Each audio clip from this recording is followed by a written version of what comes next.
بسم اللہ الرحمن الرحیم۔ اچھا دوست چاہے جتنی بار روٹھے اسے ہر بار منا لینا چاہیے، کیونکہ تسبیح کے دانے چاہے جتنی بار بکھرے چن لیے جاتے ہیں۔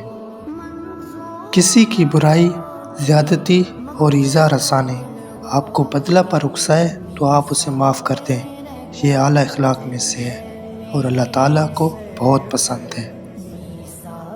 حضرت علی رضی اللہ تعالیٰ عنہ نے فرمایا، ایک زمانہ ایسا بھی آئے گا کہ لوگ اپنے رب کو بھول جائیں گے، لباس بہت قیمتی پہن کر بازار میں اکڑ اکڑ کر چلیں گے اور اس بات سے بھی خبر ہوں گے کہ اسی بازار میں ان کا کفن بھی موجود ہے۔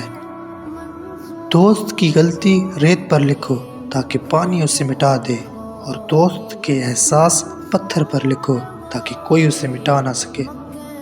خوش رہا کرو، کیونکہ پریشان ہونے سے کل کی مشکلیں دور نہیں ہو جاتی بلکہ آج کا سکون بھی چلا جاتا ہے۔ روتا وہ انسان ہے جس نے دل سے رشتہ نبھایا ہو، ورنہ مطلب کا رشتہ رکھنے والوں کی آنکھوں میں نہ تو شرم ہوتی ہے اور نہ پانی۔